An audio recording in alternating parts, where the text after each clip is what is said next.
So every now and then, I'm going to do these addendum videos, and they're just little opportunities for me to attach a note to one of our episodes on the podcast. We'll have an episode that will either generate an abnormal amount of questions, or somebody will point out a mistake that we made, and oftentimes there is. Sometimes it's something that just needs a little bit more explanation or a clarification or those kind of things, and it gives us a chance to kind of circle back around without having to undo or re-record a whole episode, and just do a little quick video. So I want to give a couple quick comments on this concept of Pardes, this rabbinical method that we talk about in this episode. There are two things that kind of rise to the top of this conversation because it's such a dominant tool that we use in BEMA. It's such a dominant part of our discussion when we talk about the Gospels and the teaching of Jesus. It'll even hang on through session 4 of the podcast, and so there's a couple things that this isn't just like a passing thought as you go through the study. If you're a part of the BEMA study, this is a really dominant idea. And so one of the things that shows up is this: it is easy to over-mechanize, to make this whole thing way too formulaic when we start talking about Pardes. I teach Pardes in a very mechanical way because it makes it easy to learn. Like when you learn something for the first time, when you're a young person and you learn some principle as a child or something like that, you learn it in a very oversimplified. Oftentimes when we learn a brand new idea, you have to learn it in a stripped down, just really oversimplified. And then as you start to use it more, you realize that it's got some complexities, it's got some nuances, it's not nearly as simple as it was when it was first handed to you, but it's really the only way you can learn something. Like you can't hand somebody an idea in its complexity. You have to learn it in its simple form and then grow into the complexity. Make sure we're doing that with Pardes. It's easy to just get way too over mechanical with it's this and it's this and it's this and it's clearly that and it's loosen up and don't let the structure become overbearing.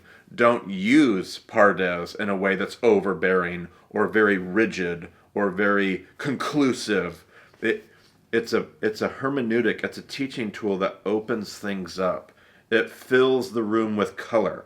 It brings things into high definition, but it doesn't narrowly, rigidly so. Just that's one note as we're learning it. The other thing is two comments that have routinely come up, mainly from people that are in seminary or have a little bit more biblical training or background. They'll bring up two things. The first one is more of just a passing thought, and that's the way that Pardes is rooted in the more mystical traditions of Judaism. Eventually, centuries later, when Pardes actually becomes a thing, which we'll talk about here in just a moment, Pardes is going to play a large part in mystical Judaism. It's not going to be just a teaching tool about the methods that a rabbi uses when he teaches, but it's going to become about almost like a Bible code.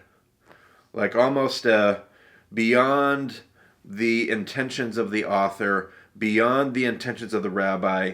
This is how the Spirit moves and breathes through and kind of transcends and not to speak against those concepts. I have a deep appreciation for mysticism in different corners of my own faith, but that's not the kind of Pardes that we're wanting to talk about. This mystical Bible code that unlocks kind of new teachings and new wisdom. That's just not what I'm wanting to pass on when we talk about Pardes.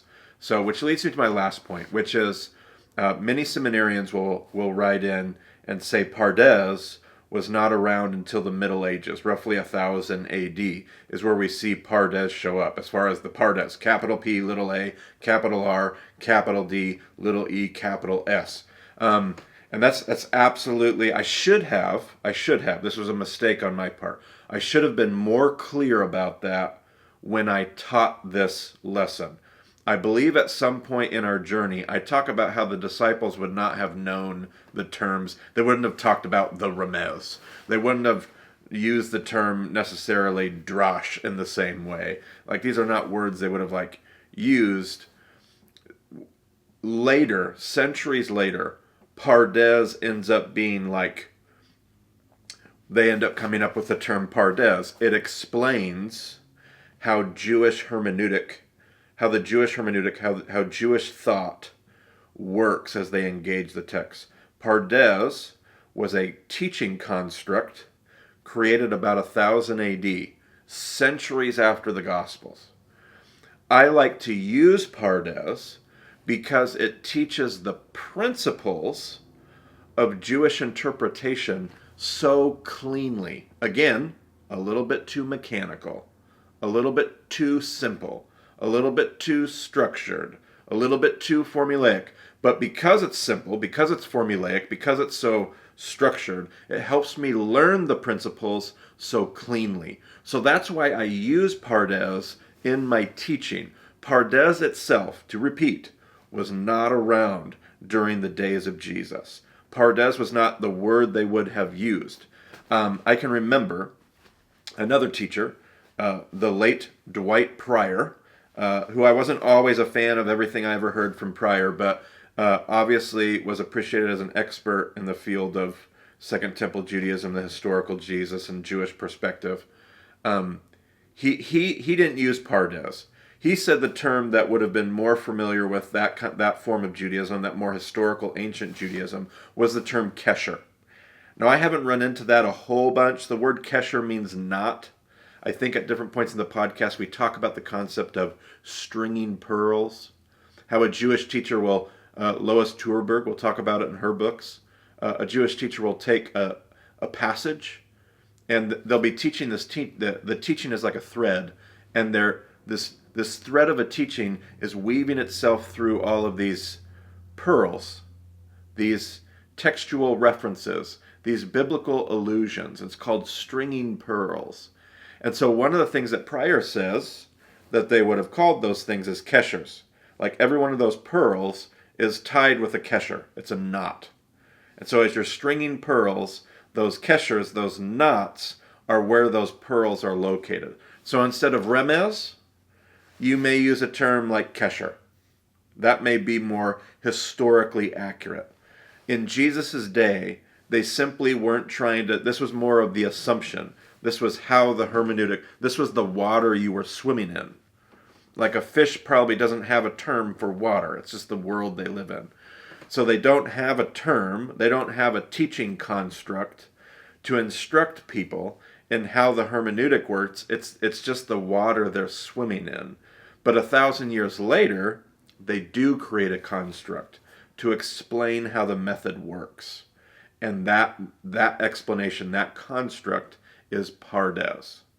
So again, let me just go back and we just did a whole bunch of stuff. It's easy to overdo this. Make it too rigid, too structured, too mechanical, too formulaic. Secondly, this wasn't actually created and identified as Pardes until about 1000 AD.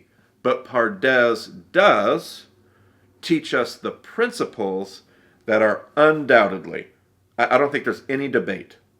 I don't think there is any debate that the principles of Pardes are at play in the Talmud, they're at play in the Mishnah, they're at play in the teachings of the rabbis in Second Temple Judaism. They are clearly, in my mind, without debate, at play in the teachings of Jesus. And we go over that all throughout the podcast. So the principles are there. I like the teaching, the package that's used 1,000 years later. But there you go. And 1,000 years later, that construct gets used in very mystical ways. And that's not where we're taking the conversation. That's not where we're going. We're wanting to use this construct to help us learn objective truths, historical realities about the way that Jewish rabbis taught in the first century. Because our Jesus was a first century Jewish rabbi using the methods of the world around him. So I want to understand what those things were. So that is Pardes. I am also going to try to link, if I can get it, if I can find it, it's going to be buried in YouTube somewhere. It's going to be buried in the archives. But if I can find the lesson from one of my teachers, Ray Vander Laan, I talk about him often. There's a teaching on YouTube that Ray did at a church somewhere, and he kind of addresses some of these same things. Ray's far more of a trained authority and expert than I am, so you can hear it from somebody who has a lot more letters after their name than I do. So anyway, hopefully that helps clear up some of that. There's a lot to be said there. Maybe we'll do some more conversation about this in session 6 of the podcast. We'll see how it goes, but hopefully those clarifications are somewhat helpful. Thanks for listening, guys. I'll look forward to the next conversation.